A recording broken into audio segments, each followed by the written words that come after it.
Namaste, everyone. Hola, buenos dias, bonjour, good morning, good evening, from wherever you are in the world. Thank you so much for joining us today. Um, my name is Kavya, and I'm a dancer and researcher based in Paris, and I'm collaborating with the ArtsComeOnline community, which was started by Shivani a few months back. And today, on this episode of Dancing Around the World, we have a beautiful dancer, as you just saw, all the way from South America, from Peru, from Lima, the capital city, Ananga Manjari. Namaste, Ananga. Namaste. I'm happy to be here with everyone, and thank you so much for the invitation. It's very nice. You organize such a big festival for everywhere around the world to come together for the arts. Thank you so much. Thank you, Ananga. Thank you so much. So, we basically thought that, during this pandemic, dance, we've seen so many, like a flood of online performances, but there's a lack of reflection on dance in the world today. And, there's a slight lack of critically analyzing, thinking about the relevance of dance in our society today. So we thought that we will bring in dancers who practice different forms from around the world to just share their experience with us and kind of look at dance a little more deeply in a more interesting manner. So we'll be talking for about 40 minutes or so, and then we'll open the floor up for questions from the audience as well. So we would really, really like to hear about your thoughts and your ideas as well. So Ananga, tell us. So can you tell us a little bit about the Indian classical or Indian dance scene in Peru? Okay, so that is a very, very long story, so I'm trying to make it a little bit shorter for you. Well, the Indian classical dance was not as big as is it now. Like maybe I'm going to say 20 years ago that we started teaching. It was not only because only to start teaching, that's all we wanted. It's not like that. So my mom wanted me to learn something more spiritual and also into the arts. So she wanted to find something in between that. And we were living in Colombia at that time. So this lady knew only a few adabus. Sometimes we go to India, we learn 1 month and then we come back. That's all we learn. So a few adabus, that's all. And then she fell in love with Bharatnatyam. She actually fell in love with the whole, the culture, with the steps, because it's a classical dance. It's not only simple steps like that. It has a method. It has everything in between, and she also has ballet background and contemporary background. So she fell in love with it. And at that time, there was nobody, no teacher in South America to continue. So, at that time, no YouTube, nothing, zero. And she started to buy these online CDs. At that time, Srimati Priyadarshini Govind, all these big dancers, they used to promote dance in that way. So we have a whole collection in our house. And she started spending hours notating, trying to find the difference between the banis, between one and each other, how the adabus are done, how the names, different names for the same adabus in different schools. So she used to spend so many hours trying to identify, trying to learn more. And well, at that time I started learning when I was 4. So when you are small, you just follow. That's all. Just because your mom is teaching you, you just follow. So it's a simple thought like that. And in 2000, when I was 13, I had a good chance of communicating with school in Montreal. So I went there to learn few, like a Pandanallur style. This is a very old Pandanallur style. Then we came back to Peru. We kept practicing. Obviously, few people that watch us practicing and all, they asked my mother to teach. So then is how we started our academy, slowly, slowly teaching our friends and teaching like few close people of our circle. It was never the idea of, promoting it big time. And then slowly it became like that. We did small performances, did this and that, temples. So suddenly people wanted to learn more. And but our thirst of knowledge also was there, because we never had like a proper Indian guru who was teaching us this step. So at that time, 2012, Shankarana came to Peru, and he actually reformed our whole technique, let's say. That is a big change for us, because you understand the Natirambe, we used to do it like this. Suddenly you have this form. So Right. the whole structure of the body will change. Right. Yes. So, because it was self-taught, sometimes we, as a contemporary dancer and as a ballet dancer as well, we tend to analyze things in a very corporeal way. So, few of the steps we could do it because we know the flow, but other things we have to, gain his knowledge and then practice it nicely, and then you can get it correctly. So would you So, say that now Indian dances as such, since this whole journey has become more popular in Peru, like our audience is more interested in watching? yeah. So even when Janaki Akka comes here to perform, the whole municipal theater will be full. So if I'm not mistaken, it's 600, 700 people in the audience. It's Okay. full. Yeah. So So let's that is a big audience for us. And of course, during these years, like Argentina, Colombia a little bit, but then more Argentina, Brazil, Chile. There is a lot of Bharatnatyam on Odissi as well. beautiful. So now it's becoming more rich, how people want to go and study properly and then come back and keep practicing and then pursue the art form as such. That's amazing, because usually when we talk about Bharatnatyam globally, we talk about the US and the UK because, well, there's a huge Indian diaspora there. So people take up the practice more easily. But it's so interesting to know that even in South America, which is so different culturally and does not have that big an Indian population, the dance is still so vibrant over there. So that's really nice to know. So let's touch upon the question of identity, right? So I know it's a broad topic, but when people ask you like, Ananga, who are you? So you can say you're from Peru and you're a dancer, but you're also a Bharatnatyam dancer. So can you tell us a bit about how do people around the world react to the fact that you as a Peruvian is doing Bharatnatyam? Has this raised any questions or challenges for you, or maybe good things?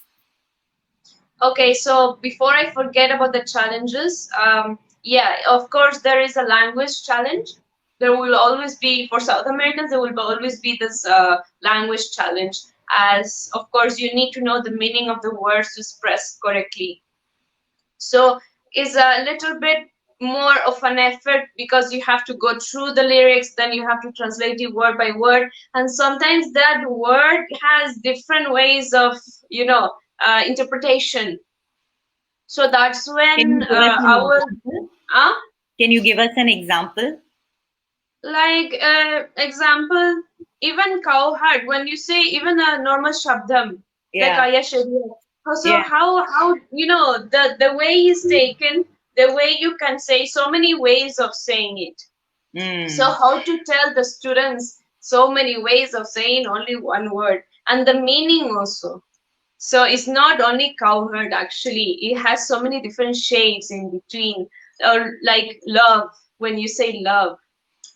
There are so many ways in Tamil to say love, or you love somebody. Correct. So, and that also, the shades, as Latin Americans, we don't know how to identify it with the words. Because sometimes, in internet, they will put it the same. They will write it the same. But when you ask somebody who knows the meaning correctly, then she gives you like pop, pop, pop, pop, pop, all these kind of choices and different ways of interpretation, and depends also in the character you are using the word. So it changes totally. So that was one of my challenges. Is one of my challenges. I'm still trying, we'll try to learn the language, but it will never be like when you speak it, is your mother tongue. That is True. okay. So that is still our challenge. Of course, with good guidance is actually great for us. So that one, and then of course the traveling, that is a big, big one. India is so far from here that the financially, the time, everything becomes a big challenge. Of course, I was raised as a Hindu, so the culture is not a big gap for me. The culture is there. So, like being vegetarian and doing my fasting these days, blah, blah, blah, blah, whatever is there, that is good. That is in me. But the thing is, the language, the traveling, is a big thing for South Americans, at least, to go all around the world and be in India. It's like a dream. The first time I went to India, I was 7 years ago. And for me, to see Srimati Priyadashini Govind, I was like looking at my hero, something, like fangirl. Yes. I just look at her. I was like frozen. My hands were cold, and I was, trembling, and I was like, oh my God. Yeah, I can totally. And when you see, like, when I see my guru, Srimati Janaki Rangarajan, I'm like, I feel like very excited when you see an actor you admire or something like that, a big star, and you are like that, and you don't know what to do. That is what we feel actually, because we are so far, and we don't have the resources, like even the music, the teachers as well, because like it's very important, as Aka said, to learn the music, to learn the culture, to learn the language. It's a whole pack. It's not about your values or whatever your faith is, but understand the art form as the full. So for us, that is very important. So of course now the online classes are there, but it's not the same as going to a teacher and sitting there with a teacher and he's correcting you step by step. That is a different thing. So that is the big challenges we have. And as a dancer, well, everyone sees me like an Indian first, and then when they ask me, they're like, "Oh, you're Peruvian." I said, "Okay." That's interesting. Why do you think they don't realize? Like, is there something about? Is there something about the way you do things that makes it so natural? Like, I don't know. Maybe. I'm not sure about it. I wear always my bindi and all. So maybe that is one of the parts that makes it a little bit like the same. But as I said, it's my culture. So I really don't feel away from whatever the culture is. If you ask me where I feel from, like if somebody asks me, like, are you Peruvian? Are you Italian? Because my father is Italian. So are you Peruvian? Are you Italian? Are you Indian? I don't know. I actually don't know. Yeah. I belong to I feel I belong to the whole. It's not about being Peruvian or being Italian or Indian, because India, you can find it even outside India. Agreed. That's for sure. Yeah. I don't say it's comparable to be in India. That is a different thing. But you can feel India in different parts of the world as well. Yeah. So, for example, through the culture which has spread to all these. So, even in our teaching, we don't change people to or force people to learn the culture as such, because South America is very Catholic Christian based. Even though our ancient culture was the Incas, it has been lost because Spanish came, they colonized Peru, so practically the culture and religion, it changed totally. So it was forced to change. So now people, they don't really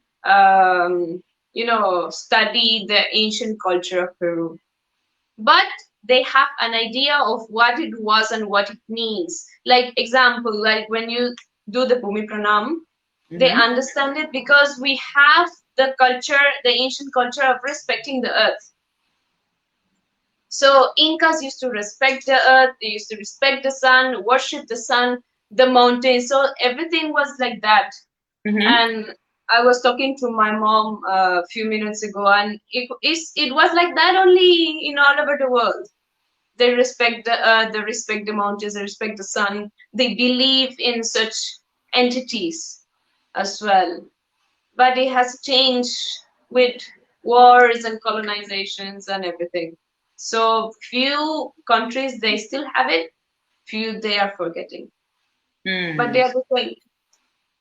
I They see. are actually the same. So for So, you, all these different cultures are equally valuable in a way. All yeah, these different identities. Yeah. of As a, course. hmm.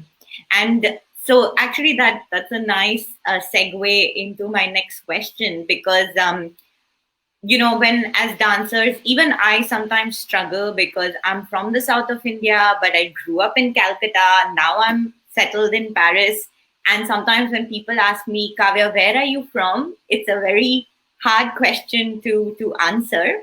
So, given that you also have such a mixed background with so many different elements from different cultures, what have been these, how have they influenced your dance in Bharatnatyam? For example, maybe you've used elements of some Peruvian folklore in Bharatnatyam, or you've Yeah. traveled in Europe and you adapted some jati or some varnam to suit European tastes, or maybe when you went to Malaysia, there was some other story. So, can you tell us a bit about how influences from all these different identities have affected your dance?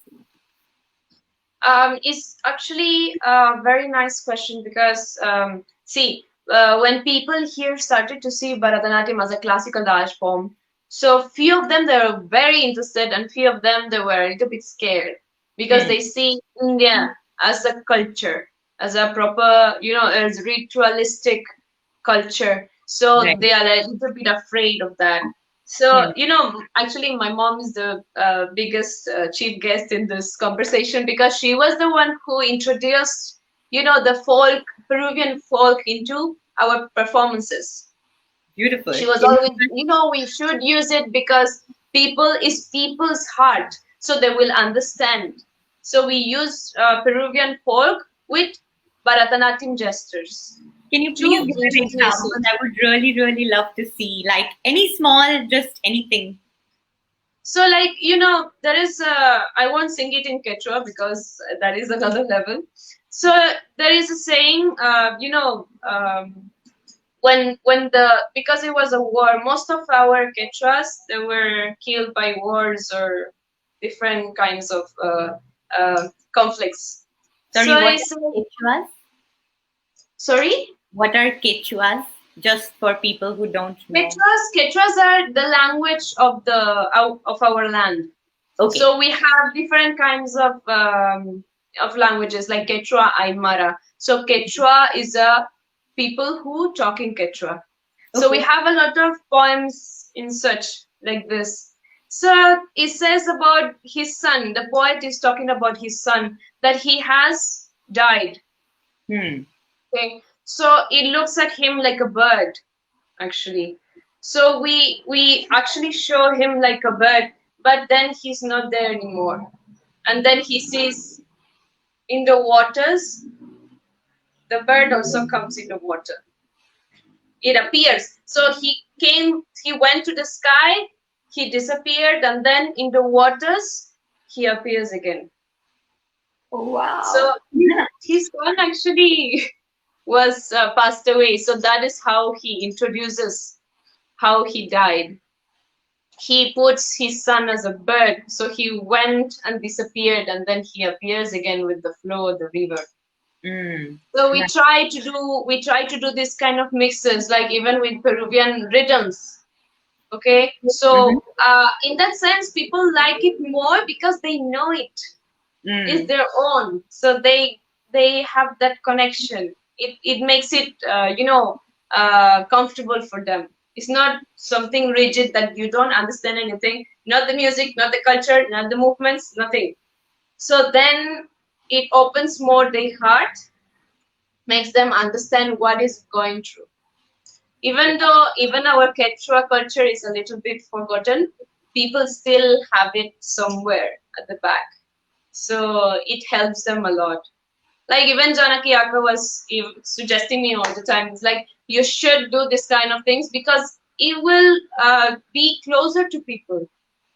It won't be like Bharatnatyam. It doesn't say it has to be always into the some poem like this and like this and like this. It doesn't say. Yeah. So you have the freedom. There is a language. You can say whatever. Have you ever choreographed something like this yourself?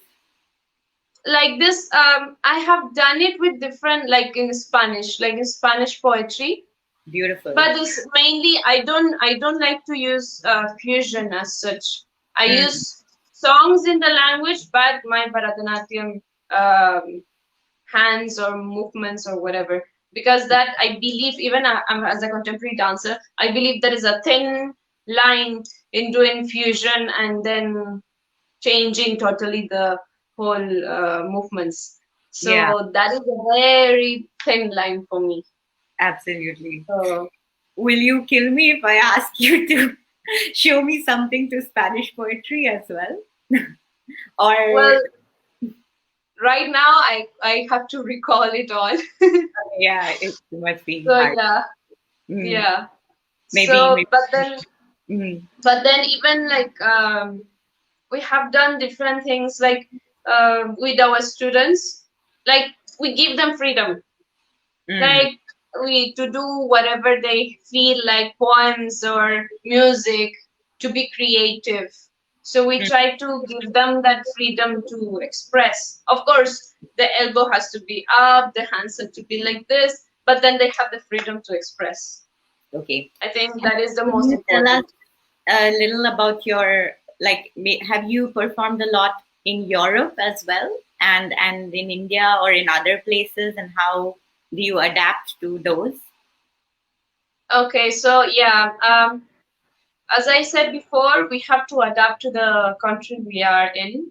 We can't expect India to go to ourselves. That's something Akka also has said. You can't expect to sit in South America and receive all the Indian food or Indian everything. That is not going to happen. So that is also true. I realize that as well. Like if you go to Europe, there would be another culture, how people behave, how people, the approach of students as well. Even when I'm teaching like basic steps and everything. So like even emotion. And I realized that it's not really in Europe, but it's everywhere. Now we have that problem of we can't show our emotions easily. I feel that is a big challenge nowadays. Like you tell them to show sadness, their face won't change. Yeah. Like that. So that is a big issue I feel now in our society, that people are criticizing so much each other. They just block everything they have, and that's it. Yeah. So that is a big difficulty I found, like teaching and moving around, even not only in South America, but in Europe as well. I found that a difficulty for people. And in being strange, because Latin Americans are very, they like to express, and they are like this and patient, and but when it you get them to show something, then bloop, blah. Yeah. So, The only Latin American, well, the only Peruvian kind of dance I have ever tried is zapateo. I don't know if okay, zapateo peruano, yes. Little bit, like just like a little bit with one of my friends from the master's program that I was doing from Pamela. So she taught us Huh. a little bit, but that's the only dance from Peru that I have ever tried. And you're so right. Like, I mean, already that was so difficult for me. And I can only imagine what it must feel to take a dance from a completely different country and, try to embody it and learn it and adapt it. Yeah. Yes, so So, like we have done like a dance with the proper Peruvian dancer here. So I was doing Bharatnatyam and she was doing marinera and zapateo as well. mm, So we have done it like she will do like a Navarpanam and I will do another Navarpanam in the rhythm. So we beautiful. have done this kind of like a conversation kind of thing. Lovely. So that for us is more like a mix, let's say, Hmm. Hmm. because as I said before, I don't like to go into fusions as a very thin line. So that is a little bit of a danger. If you want to go into the risk, then you're. I don't say don't do it. It's just Yeah. a risk. Yeah. But so I have been doing that as well, like with Peruvian and Indian in the original forms, just Hmm. get together and make a conversation. Right. Beautiful. That's Yeah. yes. So, before we move into the next part of the last few minutes of the conversation, I have a little surprise rapid fire round for you. So, just like one word answers. Okay. So, you're on the hot seat now. So, what is your favorite form of dance other than Bharatnatyam? Oh my God. 5 seconds. Five, four, three. Contemporary, I must say. Okay. Who is your Yeah. favorite dancer? I don't have one. That is for sure. I don't have one. You don't have one. I Okay. have so many. Yeah. Okay. Name two, three of them. Okay, my gurus, that's for sure. Shankarana, Janakyaka for sure. Then I Okay. have Babajan Kumar. I have so many. Okay. I can't tell everything. Okay. So actually, for me, it's not only about my own style, but I love to see different styles and Yeah. how people do Absolutely. different things. Like Yeah. Neha from Singapore, yesterday I watched her video doing Najati after 1 month or something. She didn't practice, and I was like, "Wow, this is so amazing." So I feel that inspiration between everyone is very healthy, and it gives you a different perspective of so many things you can do only with one step. True. So True. True. I feel that Yeah. that so many different dances I admire. Great. Can't finish Who the is list. your? Sorry, this is rapid fire. So, who is your dance inspiration? Inspiration. Mm-hmm. I have so many teachers that inspire me. Like my contemporary teacher, Mm-hmm. my Fanny Rodriguez. She is an amazing person. She has fought for what she loves, and she will keep fighting for what she loves. My ballet teacher, Murias, he's such a lovely person, and the detail into each detail, he will find everything to correct. Then, of course, Akka, Janaki Akka, and Shankar Kandasamy Anna, they are such a big inspiration for my arts. And Yeah. my mom, because she has done something as big as I don't know if I could do that myself. I don't think so. Yeah. Because it takes so much of strength to bring an art form that is not there to life in here in South America and bring teachers and have workshops and organize performances. So that kind of strength, I don't know if I'll have it. That is a Yeah. big thing. So I think they are the biggest inspiration I have. Okay, beautiful. For the next four questions, I want you to give just one word answer, okay? Okay. Favorite dance item? Varnams. Okay. If you had to learn a new form of dance, what would it be? Kathak. Oh, nice. Me too. Okay. Do you prefer nritta or abhinaya? So, for the audience, people who don't know, nritta is more like the Adavils form, and abhinaya is more what we do with the expression. So, Which one do you prefer? Abhinaya, because reason one, it gets to everyone, and reason two is more challenging than Nrita. Nice. Lovely answer. Okay. And the last one, if you were not a dancer, you would be a I will be, well, a bachelor in international administration business. So, but if you tell me if I had the choice, I will be a musician for sure.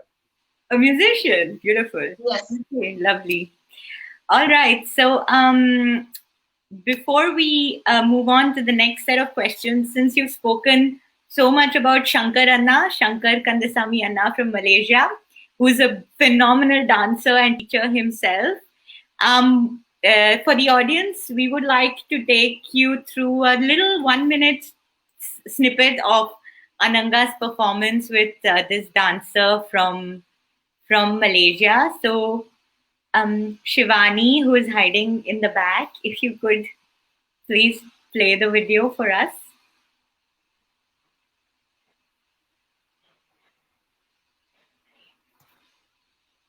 Let's see if it's possible.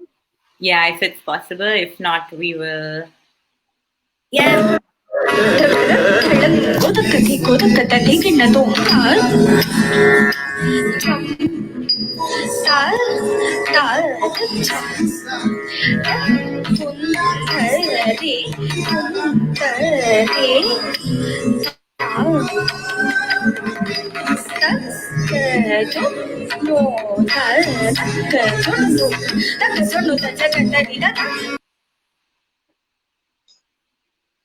I think that's all. Oops. I think, yeah, it got cut in the middle, but at least we got a little snippet of your work with Shankar Anna. So, yeah, that's beautiful. Okay, so we move on to just the last couple of questions before we throw it out, throw the floor open to the audience as well, because I think it's so important to engage with them and also see what questions are running through their mind. So, so one of the most important things which you also mentioned in the beginning is about your school in Lima, in Peru, which you started, right? So, which you and your mother now run together.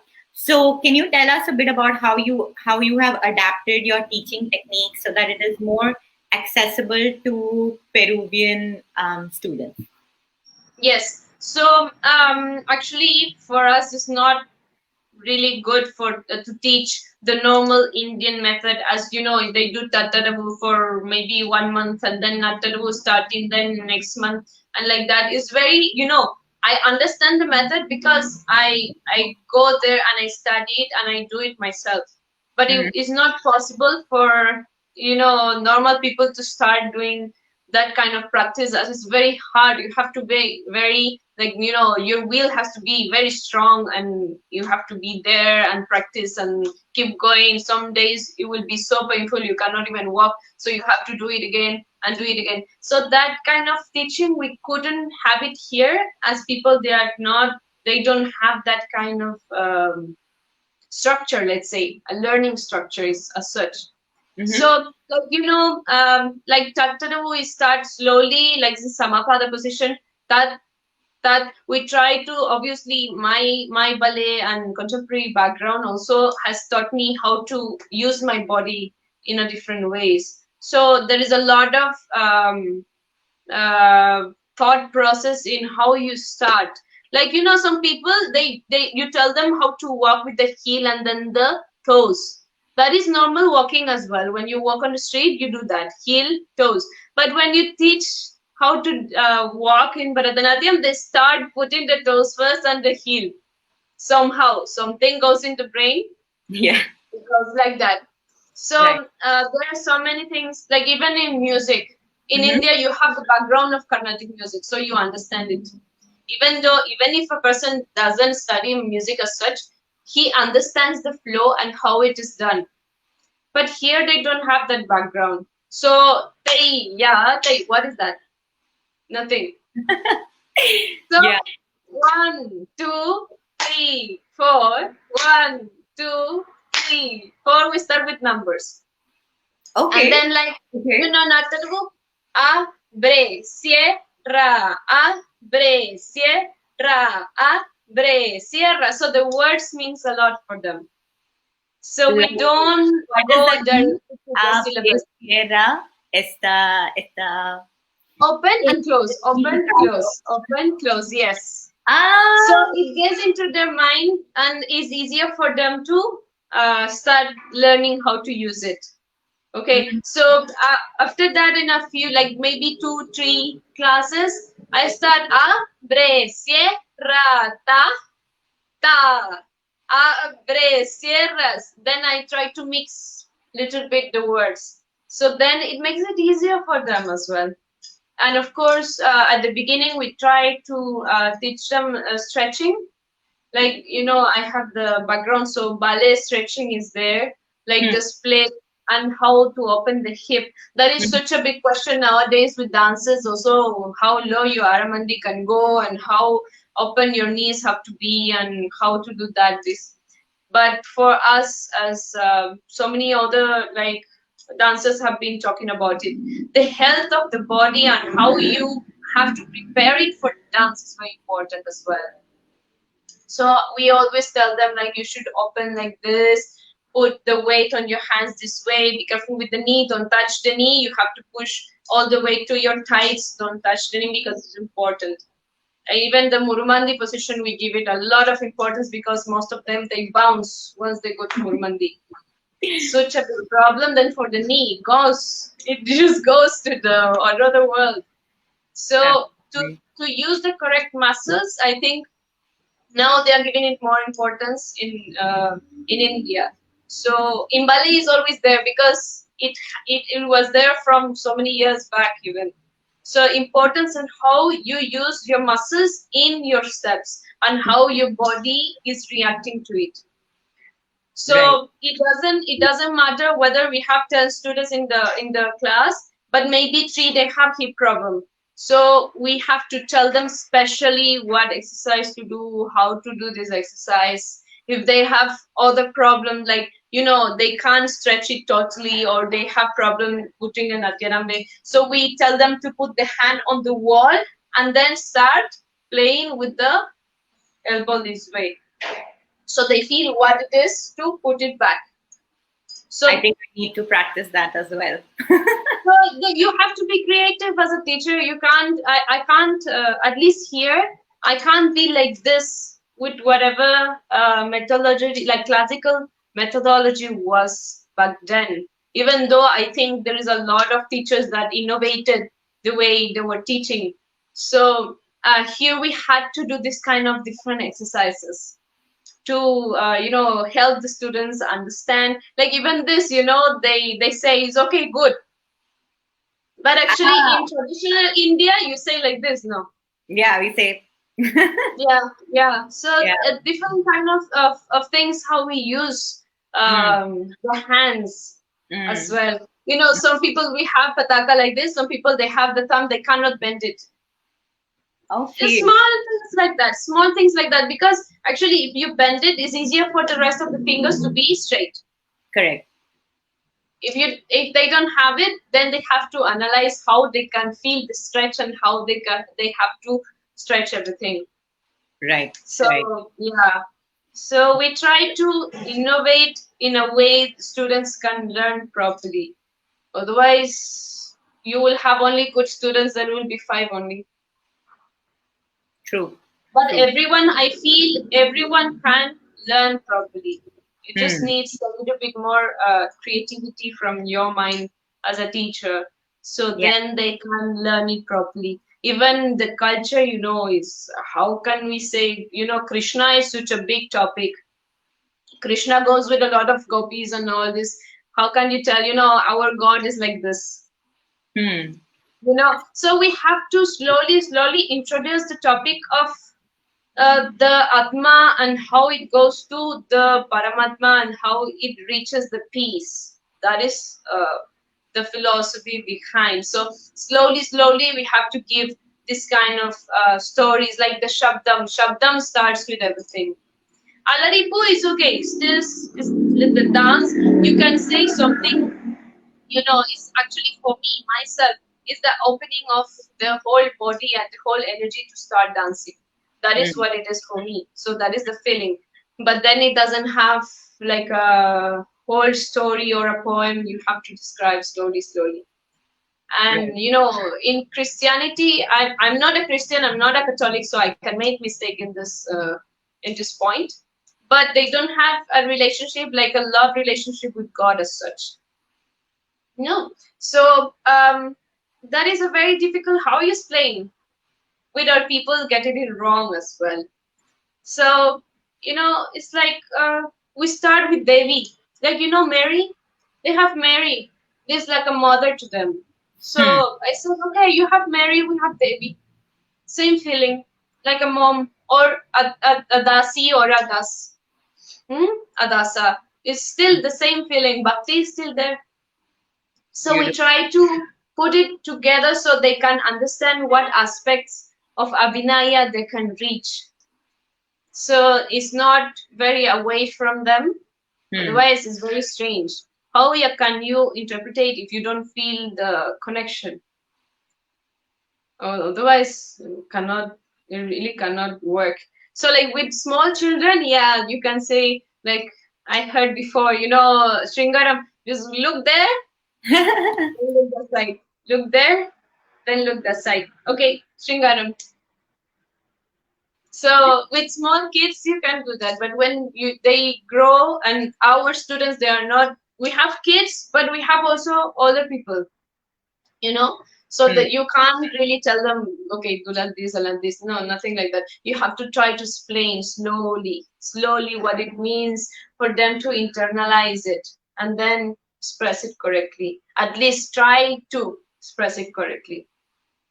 So because of the language and everything. So, but we try to be more creative in how we teach, because not everyone has the same body, nah? So that is what we do. I think that was one of the most holistic answers I've ever heard from anyone when I've asked this. So that was so beautifully explained. Because I think even, you know, when we talk about teaching, we only think about, you know, how to explain the rhythm and the body, but then you also touched on aspects of the abhinaya and the emotion. So that was just so beautifully explained. I am really like, I feel something, you know, when you speak about how you transferred this from one place to another. And I think even we have so much to learn. Like even people back in India can learn so much from this, right? Because just because we are Indian doesn't mean all this comes naturally to us. So even we need to adapt and learn from how these dances are taught in other places, so that students can also adapt better and learn better. So yeah, that was a beautiful answer. I loved it. Thank you so much. Our audience is actually showing us a lot of love, and thank you so much, everyone. Ananga, you can look at it later, but there's so much love for you for all your beautiful answers. So before we open it up, we have one last question for you. So this is basically the crux of the interview, which we wanted to do, is about embodying a dance form that comes from a different culture, right? So does it mean that to learn a dance form you must also embody the Indian culture, like completely? Like, what has been your relationship of embodying or embracing Bharatnatyam? I will stop there. Yeah, I understand. For me, as a dancer, you have to understand, it doesn't mean your faith or your, you know, how you are, it changes. But for me, as a Hindu, it has helped me a lot to connect, because my dance is a way to connect to my spirituality, let's say. So even whatever problems I have of life or whatever, the way when I dance, I try to, you know, it's a way of me communicating without talking.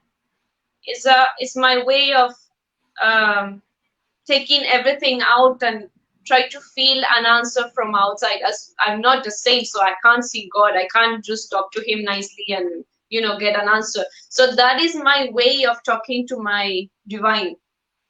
So that for me, for as me as a dancer, yes, it's very important for me to get the culture. But I feel for the rest of people who are not a Hindu, I feel is not, they have to understand it, but they don't change. They don't need to change. You are what you are. You just need to understand what it is, where did the dance came from, what is the culture, and then to do it properly, of course you have to understand how it is, but you don't have to change as such. And anyway, this dance is to make you a better human being in every way, that is for sure.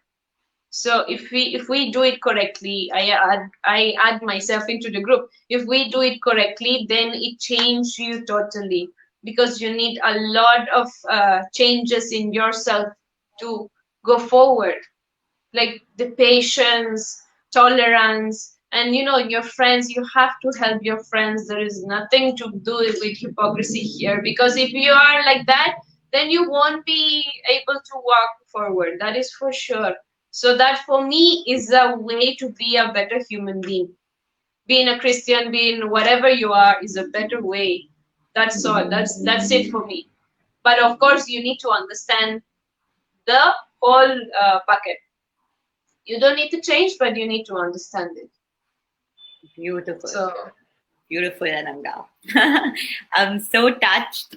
Even I've been brought up in the Hindu culture, but at the moment, even I don't know what my beliefs are about that, etc. But like you said, dance has no attachments, and it's about finding a way for yourself. So I think we are going to stop our discussion with this beautiful thought, and I hope everyone's learned a lot from this conversation.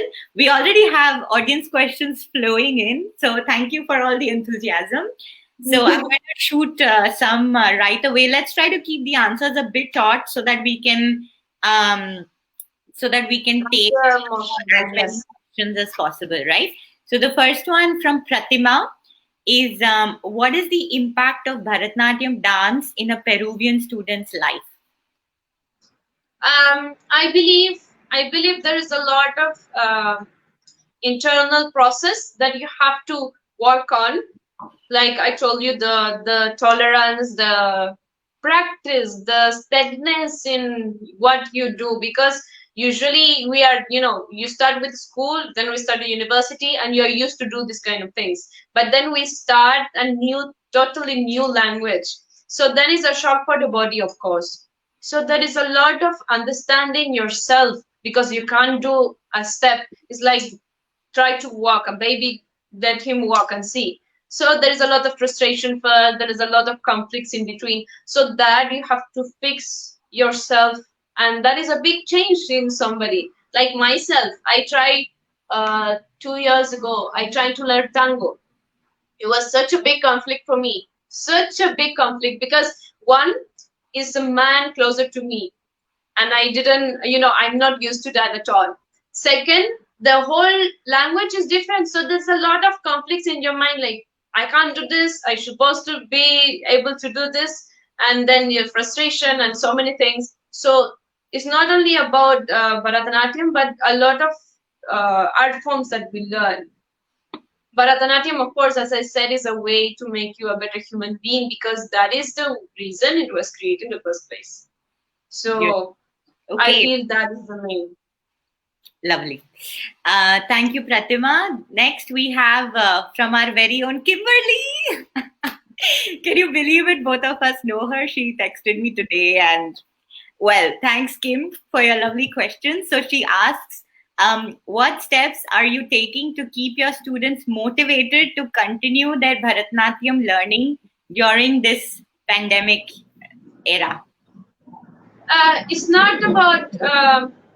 I think when you teach and you try to help them understand the happiness of dancing, I think that is the first step we should try to achieve as a teacher. Because sometimes teachers, they can be very strict and rigid, and then that pop like this.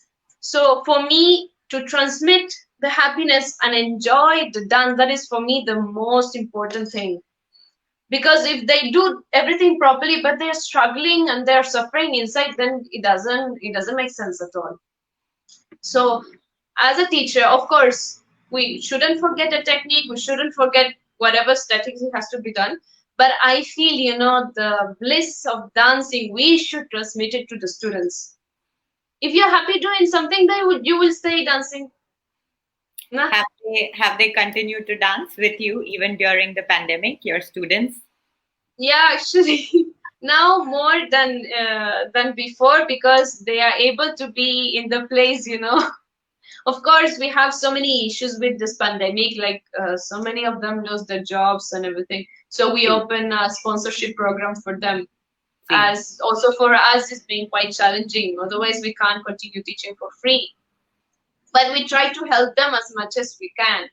Like even our younger students, if they don't have money or whatever the background is, we try to make them perform. Then with that money, they can pay their schools or whatever they need. So that also is a way for them to grow as a person.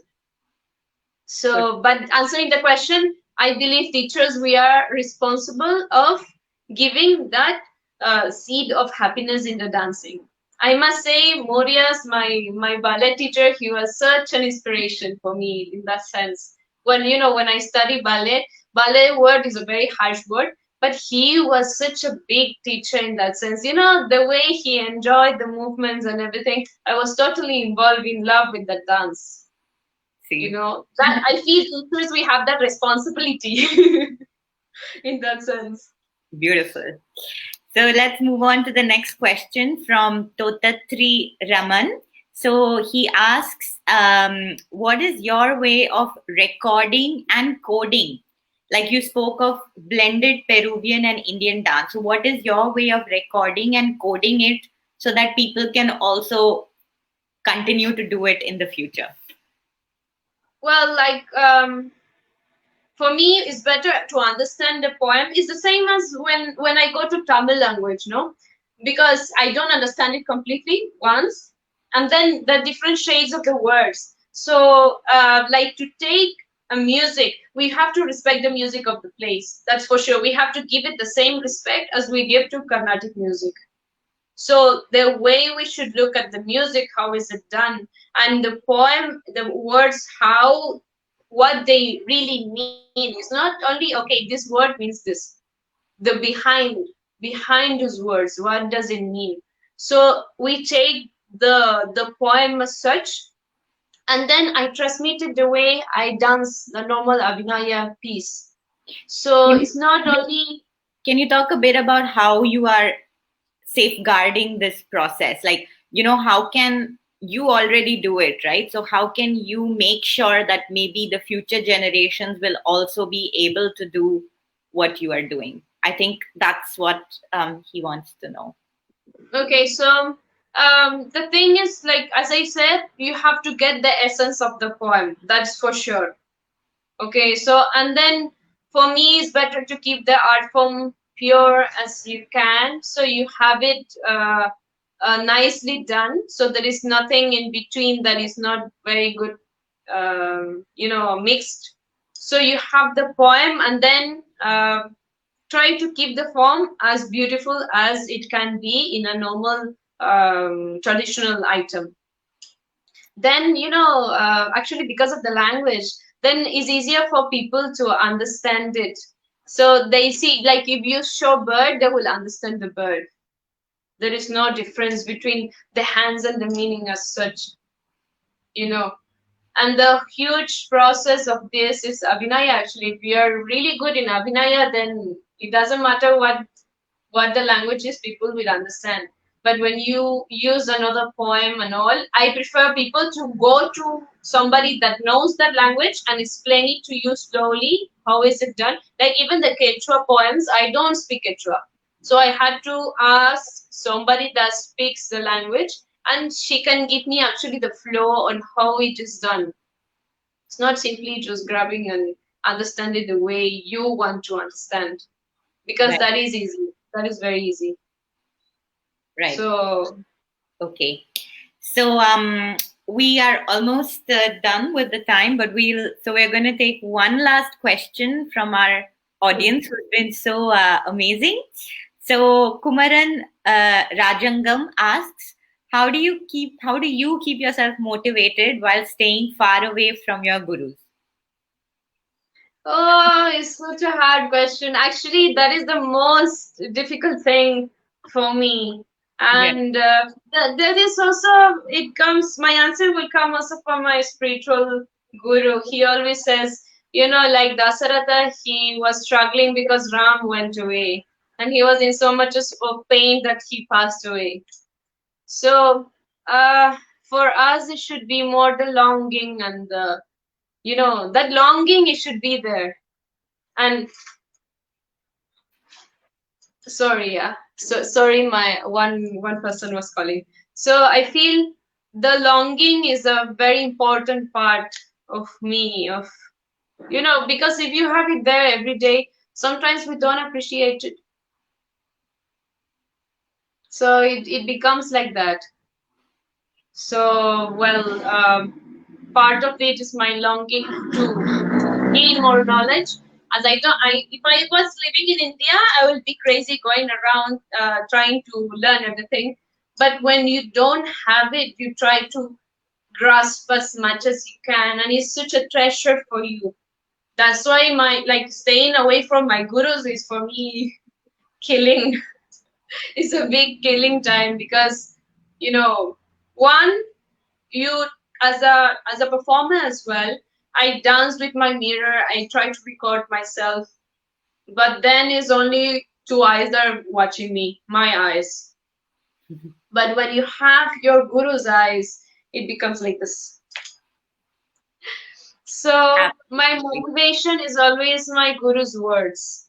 My guru's words are like actually what they keep me motivated, and my students, because you see them grow. So you can't just stay there and do nothing. You also have to grow.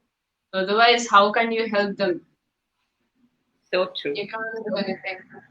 Of So course, true. now that is pandemic time, is very difficult to everyone to keep motivation because you see, like I don't perform online because of so many reasons. But so many people that see this is performing online and the other one is performing online, so they say I'm not doing anything, I'm sitting here, or I'm doing adabus every day, I'm not doing pieces, I'm not doing anything.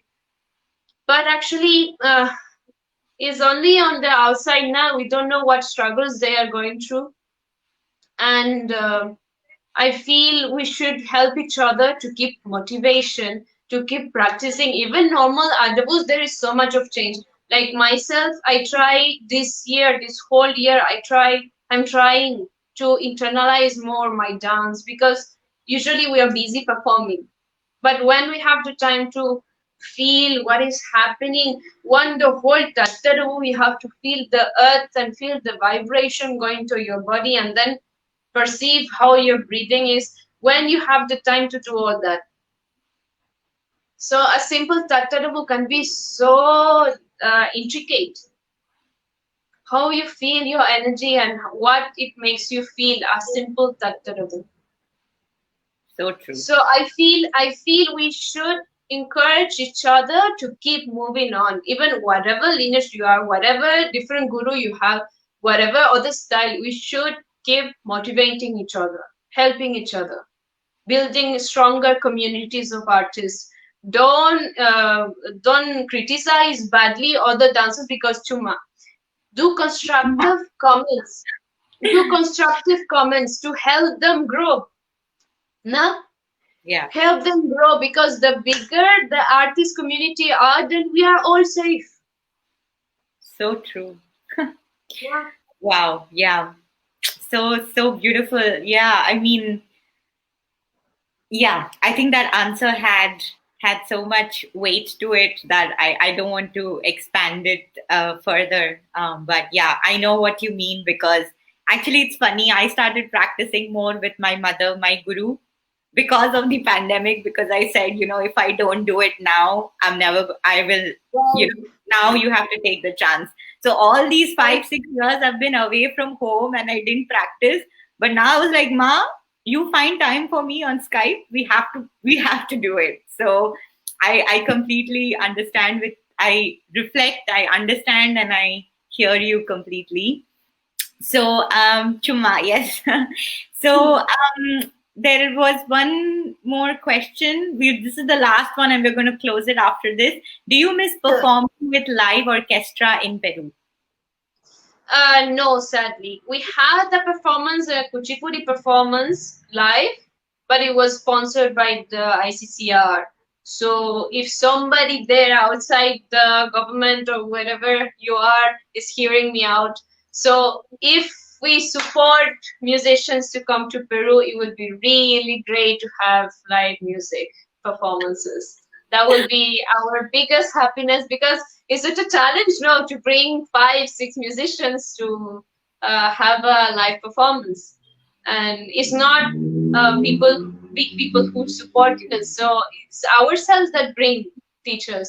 So we can't really handle to bring everyone to Peru unless we start teaching. That is also, if somebody is hearing, if somebody wants to start teaching music or whatever, is really great for us, because then we'll have singers, we'll have mridangam players, then we have our own material to use as well. True. So that these two, that is my wish, to start our own material, to use our own material. Beautiful. Yes. Yes. That question was from Moitridi from Kolkata, actually. So thank you, Moitridi, for that question. And with that, we will come to a wrap of this session. And from what I see in the comments, I think y'all have really enjoyed the conversation. Really, Ananga, I mean, I am so touched. I'm so glad that we did this. And I think what you said, that one line in the middle, dance, if learned well, can change your life. And I think that's going to be our big takeaway from this entire conversation, spanning from identity to pedagogy to your journey as a dancer to the pandemic to performing live to learning. We touched on so many different aspects, and you shared so, like, just, you shared your heart and soul with us. And I have learned so much from this. And quiero decir que me encantó hacer esta entrevista contigo. Wow. Sí. Muchas gracias para todos. A great, big thank you to everyone who joined us today. Thank you, Shivani, for giving us this platform, for letting us have this conversation. Thank you, audience, for your beautiful questions, which came bang on. And this video will be saved for later. So if you want to come back and watch this at any time, puedes hacer eso. Sí. Thank you so much. Thank you, Ananga. Thank you, Shivani. Thank you so much. Buenos días, Thank everyone. you so much to both of you.